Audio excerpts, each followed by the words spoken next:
Yo, what's going on, guys? Cordy here. In today's video, we're going to take a look at the jungle. For the junglers, there's many roles that can be played in the jungle. You got your assassins, you have your warriors, and you have your tanks, and they're all going to be building a little differently. So for the assassins, they're going to be mainly all damage. You want to go in, you want to burst that target down, mainly the backliner, and then you want to try to escape. So you're going to build them mostly all damage. For the warriors, there's going to be a little bit of hybrid, and for the tanks, you're just going to go all tanky. Your abilities don't really scale that well as a tank. You don't want to go any magical items. You deal magical damage. You don't want any magical items that don't scale that well with tanks.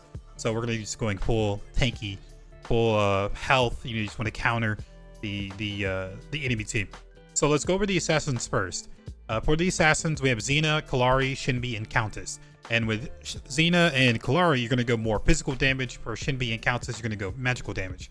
So building the assassins, like I mentioned before, we want to go full damage, right? Your goal for an assassin is to get to the backline. I mean, it's for every jungler. You want to get to the backline, but for the assassins, they're the ones that are going to be doing the most damage out of all the other roles. So you want to get to the backline and try to use your abilities, combo that person with all your abilities and try to kill them and then escape. You don't want to stay there. You don't want to try to auto trade with anybody. You just want to go in, pop all your abilities, and then get out. That's the main key for an assassin. So you want to go a lot of damage and you want to go flat pin. So for the builds, for the physical assassins, we're going to go with the double health potions and 2 of the handguns. This is going to use all your 500. And then your first item that we're going to build into is going to be Secret Assassination Technique. This is 50 power, 15 flat pin, which is the key stats that you want on an assassin. You want just flat pin and power. You're going to get movement speed, and on the passive, whenever you kill somebody, you're going to increase your movement speed by 30, and you're going to enter the stealth mode for 5 seconds. So ideally, whenever you're ganking and you're rotating, you're team fighting, you're going to go in, kill the backliner, enter stealth mode so you can escape, and then maybe look for another re-engage or disengage at that point, kind of depending on how that fight goes. After that, we're going to go into Malodora Spray. This is 35 power, not a lot of power, but the passive is going to kick in here. But 35 power, 20 flat pin, which is really good. 200 health is nice. 10 CDR is always going to be great. The passive is whenever you're nearby a hero, you're going to increase your power by 12 and increase your defense elevation by 10%. So this is for every hero. So if you're ganking dual lane, usually you're going to be surrounded by 2 people. You're going to go in, the support, the ranger. So this is going to proc twice. So it's going to increase the 35 power plus 20 plus 24. So it's going to give you a lot of power. If you're ganking mid, you'll get an additional 12. So this is a really good item to get at second back. The power doesn't seem that great on paper, but whenever you get that passive, then it's really good, topping with that 20% nullification. So, or 20 physical pin, flat pin, and then the defense nullification on top. So really good item here. Next item we're going to go into is going to be Superior Immunity Booster, 50 power, 15 flat pin. Again, the key is getting a lot of pin. That way you can just do a lot of damage to that backliner. Your goal is just to get to the backline. The squishies, the casters, the rangers, that's your target. Maybe even the enemy jungle if they're not going like a tank. So 50 power, 15 flat pin, 300 health. The passive here is you're going to get a shield that blocks a single attack. At this stage of the game, whenever you're diving the backliner, they're going to hold abilities to try to peel for their backline. So this will help you try to negate one of those key abilities to prevent you from going in. So immunity booster is really good for a third item. Now for the last 3 items here, it's really going to depend on how the game is going. If you feel like you're getting targeted a lot, if you're going in, you're getting hit with a lot of CCs, if you can't really do the damage because they're really prioritizing on stopping you from doing your damage, then the Holy Water is really good. It's going to give you power. It's going to give you some defense, 300 health. But the main thing here is whenever you get below a certain threshold, all the debuffs you're going to get rid of all your debuffs. And then you're going to decrease the damage you're taking by 40%. And you're going to become crowd control immune for 3 seconds. So whenever you get to that stage and you're getting, CC'd heavied on, this is going to be a really good item to go into if that's how the team fights are going. If the team fights are really in your favor and you're not really getting bothered by any kind of CCs and there's no tank on the enemy team, then we're going to go into Shock Energy Battery. This is going to give you power. It's going to give you a little bit of defense. It's going to give you 10 CDR, 3% movement speed, so you can move around a little bit more.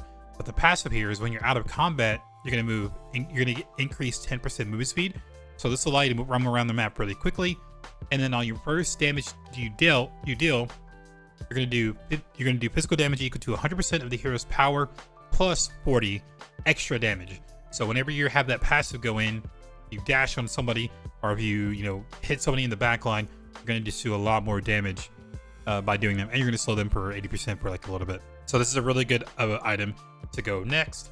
And then last, if the enemy team is sort of tanky, or if the team fights, how the team fights are going out, you're kind of maybe prioritizing more of the tanks, or you can't really get to the back line and the tanks are being a threat, then the Kima Cannon will be a really good option to go. You're going to go all of these items, but it just really depends on the order that you go on here.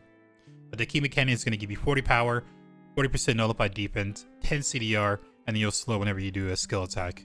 So either one of these, you can really honestly go this, because the Kima Cannon is so cheap. It's only 2,400 gold. And then you can choose whatever ones, but these last three really just depends on how the game is going. This will be your pretty much your standard build for physical assassins. Okay, so for the mages, it's gonna be a little bit different. The idea is you're still gonna go a lot of power, but whenever you start off, you're gonna go into the rechargeable health potion and the branch world of tree, and then your first item that you're gonna go to is gonna be bells of purification, 60 power, 10 flat pin, 10 CDR, and then on the passive, whenever you deal damage or you do a skill attack or basic attack or a skill attack, you're gonna increase your power by 10 and decrease the enemy's defense by magical defense by 5%, and it stacks up for 5 times. So early game, the power is not that great. If you look at the stats, it's only 60 power. But whenever you go in, let's say for an example, you're playing Countess in the jungle. Whenever you go in, you dash on somebody, that's going to do damage. This counts as a point. That's going to count as a passive. So you're going to increase your power by 10. You do a basic attack, that's another stack. Use an ability, that's another stack. And then if you use like your line attack or your whip attack, that's another ability. Whenever you ult, you usually have like 4 or 5 stacks of this. So whenever you're ulting, this item is going to be 100 power, 110 power, 10 flat pin, 10 CDR, and then you're decreasing their nullified defense. So it's really good for the mage assassins like Shinbi and Countess, because you can stack those items really quick. With Shinbi, her wolves dance around you while you're throwing out the wolves in line. So you're constantly stacking those abilities, and then whenever you ult, you'll have max stacks of these easily.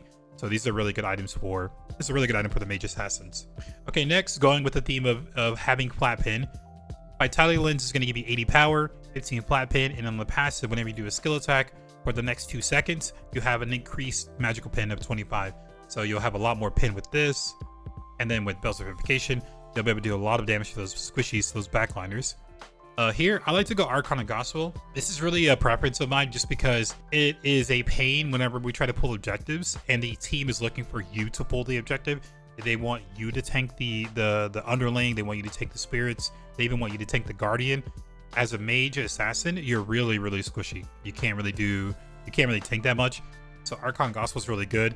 And especially if you're fighting and you get really low, you can drop into the jungle. With this, with your starter destruction karma, you'll be able to just get so much healing back with these. So I really like going this. And then these next 2 items is really going to depend on how the game is going. So Blue Heart is going to give you 80 magical power, some defense, 10 CDR, but the main thing is the shield that blocks a skill attack. So if you're getting focused, if you're getting CC'd, this is a really good item to go into. If you don't need this item, then I would go into Rampaging Toto. Rampaging Toto is just going to increase your overall power. So either one of these items will be your 4th item, and then you'll buy the other one 5th. And then very last, we're going to go to Alchema Blaster. 60 power, 50% nullified defense. Even late game, the backliners, the squishies are going to have some base stats this will be okay with. And then if they have any kind of front line, this will be really good to help your team with dealing with that frontliner. And then very late, what I'll do is I'll sell Vitality Lens, get rid of this, because flat pin at this stage of the game isn't really that important anymore. I would sell this and go with the Gloves of Jealousy to give you some more power, CDR, and then whenever you use a basic attack between your abilities, you'll be doing 75% of your overall power as a basic attack. So again, like for Countess, you'll dash in, you'll auto somebody, and then you can even ult, and they should be dead. But the power that you get with this, they should die at that stage of the game. This will be your overall mage assassin builds for Shinbi and Countess. All right, and so for the next role that we're going to look at is going to be the warriors. They can be playable in the jungle. Warriors and tanks are probably the preferred roles to play in the jungle. Assassins are really not meta. It's really going to be the warriors and the tanks that are really going to be played a lot there. So for the warriors, we got Crunch, Wukong, Chimera, Sereth, Pingmao, Grux, and Kwong.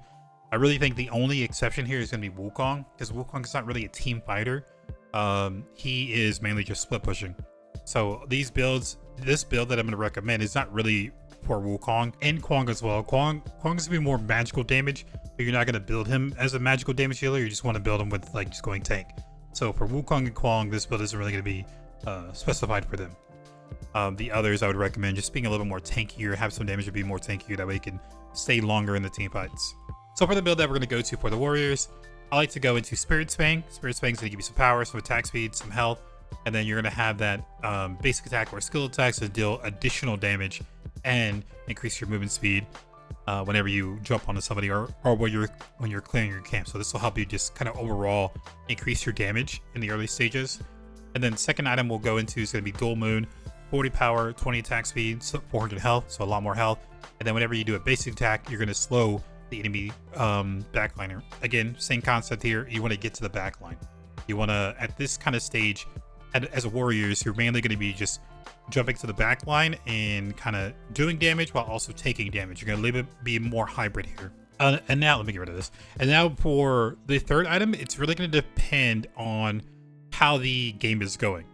So if the enemy team is building a lot of a lot of physical crit damage, if their carry is building crit, then Guardian Helene, super cheap, 2,300 gold, 2,400 gold, get you some defense, some health, cooldown, and decrease the crit damage by 30%.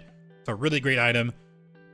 Zing's Claw Barrier is going to give you some defense, some health, reflect 10% damage, and also decrease healing. So it's a really good item to counter healing as well. If you need any magical, we got Mana Black Hole, 50 magical D, 300 health, 10 CDR, decrease the overall magical damage. If you're getting hit with a lot of CCs, Blacksmith Scissors, 50 magical defense, 400 health, 30% tenacity, and then you're gonna recover 2% of your max health every time you get hit with that CC. But these are gonna be your main. These are gonna be your main two, and then it just really depends on how the team is going. Berserker's Helms, it's a both physical and magical defense with 10 CDR. But the really good thing about Berserker's Helm is you're going to decrease the attack speed and you're going to slow the ranger every time they do, every time you take damage from a basic attack. So this is a really good item to go into whenever you're having an issue getting to that backliner, that carry. This is a really good item to go into. But these are going to be kind of your core here to build for warriors. Again, warriors are more, whether your assassins were straight damage and they have a lot of bursts to kill. The warriors are going to be, they don't have that burst damage to kill somebody quickly. Even if you build them like straight damage, they don't have those abilities. You don't want to auto with the ranger. They'll just blow you up. And if you're playing against a caster, they can try to get those abilities from far away, and they kind of get you weak before you even get to the back line. As a warriors, you kind of want to be more hybrid. A little bit of damage early on, and then just counter tank at the end. So that's for the warriors. Next, we're going to look at the tanks. For the tanks, this is one of the other roles that are played a lot. We got Adele, Greystone, Aurora, Rampage, and Sevarog. Rampage and Sevarog are really the more popular ones that are played in the jungle. Rampage's clear is really good for the jungle, and whenever they do add his passive, he's a better passive in the jungle. Sevarog's clear is a whole lot better. You just got to get really used to his damage on his Q. But whenever you get that damage on the Q down, Sevarog is going to be the one that is really, really good in the jungle. He's higher prioritized and definitely an EU competitive scene. But Rampage and Sevarog are going to be the ones that you're really going to be playing in the jungle. Aurora, Greystone, Adele. Adele probably 2. You can play Adele if you have a chance to get Adele on your team. Adele can be played in the jungle. Her clear is not terrible. And then with the build that you go into, it's going to help a little bit more. But she's just an all-around great character. So as far as the tanks builds go, we're going to get a rechargeable health potion, and we're going to get Sapped of Sacred Tree. There's going to leave you some gold early on. Whenever you back, you want to back really early. Let me find the item. You want to back early to get the mask. Mask is going to be 600 gold. Whenever you buy into Separate Worlds, Sacred Tree is going to lower this, but it's 200 health, and you're going to deal 12 magical damage to nearby enemies per second. I don't like rushing this right away. You can go 2 of the sacred trees, and then you only need 100 gold to get the mask. The idea about that is you clear your camp, you clear one camp, and then you back. I like the idea of just kind of staying out for a little bit clearing one side of the camp, then backing, then picking up this mask, and continue with the other side of the camps. That way you can maybe a little more effective on the farming instead of going out, backing immediately. But once you build, you're going to go into Zemia's Toy. This is going to be your very first item you're going to go to. It's just going to help your clearing overall. 55 defense, 250 health, and you're going to deal magical damage to nearby enemies. And damage is increased by 25% for Tions and 100% for monsters. So this is going to be really great for helping those tanks clear because they don't do a lot of damage in the jungle. And then really the item here is going to be Fruit of Greed second. It is going to depend on the enemy team, but ideally you're going to go Fruit of Greed second. It's 15 flat pin, 40 magical D, 350 health, 10 CDR. You're going to start building into just more health. You're just going to be straight health pretty much. The flat pin allows you to do more damage, more true damage, because with the tanks you're going to be doing magical damage as you're on your abilities. So you can do more damage to that backline without actually having to build into damage. So 15 flat pin and magical defense by 10 for every nearby enemy hero. When you're a tank, you're going to be diving everybody, so everyone's going to be around you. You're going to have 3, 4, maybe 4 people around you. So this will stack up multiple times. So it's a really great item to go into. And then the second item is Guardian Helene. If they're building crit, which a lot of people are building crit because there's not a lot of items, Guardian Helene is going to be the item you want to go into. 50 defense, 300 health, 5 CDR, and then crit damage. And it's a lot of these items are kind of similar with the warriors as well. You just want to be tanky. Zeng's Claw Barrier. This will reflect damage. It's physical defense. It reflects damage and it reduces healing. And Blacksmith Scissors. 50 magical D, 400 health, 30% tenacity. So same kind of items. Some other useful items that I put down here. So we have the high-end armor. If the enemy team is straight physical, if they have a lot of physical, they have like 2 carries or multiple carries, or if they have they only have 1 magical character being the support on their team, high-end armor is going to be really good. It's going to give you some defense, but it's also going to reduce the decreases received damage from enemies, basic attacks, and physical attacks by 15%. So overall, just kind of nerf the enemy team by 15%. Mana Black Hole, we mentioned it earlier, is going to decrease the enemy received magical damage by 15. It's going to be some great stats. Swamp Cloak is a really good one. 60 magical D, 500 health, really big item stats here. 10 CDR, and they're going to slow nearby enemy heroes by 15%. So this will allow you to stay on them longer, getting your Zemia procs, getting your CCs on them. This will allow you to stay on them a lot longer. One item that I put in here is Healing Nano Machines. This is kind of a very late game item for me. Once I get my items online, like my Zemias, my physical defense, my magical defense, if I need any crowd control reduction, if I need anti-heal, I need anti-crit. Once I get those items online, then I'll go into a Healing Nanos. This is going to just give me overall 800 health. I don't really need any more defense. I have plenty. So it's going to give me overall 800 health, some health regen, some more CDR so I can use more abilities. And then when I'm out of combat, like if we do a team fight and I need to disengage, I receive 3% of max health every second while out of combat per 6 seconds. So I can like just kind of rotate to another lane or something while getting a lot more health back, or just staying out of the fight for a little bit and then getting some more health back. So it's a really good item to get. This is probably like whenever I'm back to base and it's super late and I have like so much, I'm like, I really don't know what to go. I don't know what to get. I always go to Healing Nano Machines. It's really good. And then the other item I have here is Artificial Gravity. If they have a lot of defense, or if they have a lot of physical damage, and that's the problem, Artificial Gravity is really good. So whenever you take damage, you're going to increase your overall defense by 2, and magical defense by 2. It's going to stack up 10 times. And whenever it's max stacks, you're going to get an increase of 20% physical and magical D. So you're going to just stock up on more, 20% more of everything. And then you're also going to decrease their physical power by 40% and their attack speed by 40%. So this is a really good item to kind of like know where your stacks are and then initiate off of that. That way you get to the backliner, take their power away, take their attack speed away, and just be super tanky for like 5 seconds. This is a really good item to go into if the physical defense is a major problem when it comes to like late game. The tanks and the warriors, again, they're a little bit more difficult to build because you're always counter building. The assassins, that one build is you're going to go through 90% of your games. You'll just go through that build. For the tanks, it's constantly going to vary. For the warriors and tanks, it's constantly going to vary because you want to be tanky You want to counter whoever's doing well on the enemy team and what the enemy team has. If they have a lot of physical, if they have a lot of magical. Warriors and tanks are a little bit more difficult, but if you guys just put these kind of items in your builds, your presets, and then kind of, you know, tweak them and mess around with whoever, like game to game, kind of read and go through and see what could be beneficial. That'll be the ideal situation. Again, for assassins, it's pretty straightforward. Just build these and that's it. That's all you need to do. Yeah, guys, that is going to be it for the jungle build. I hope you guys enjoy it. Jungle is a little bit more complicated. I like playing jungle. It's one of my favorite roles to play. It is pretty difficult whenever your team is losing and you're getting blamed. Believe me, I know. Console's still going on, so I will be giving out some codes when I am streaming at twitch.tv/Cordy. If you guys haven't yet, you can join me on Discord. All the links will be in the description below. But yeah, guys, that is it for the video. Everyone take care, and I will catch you in the next video. Peace.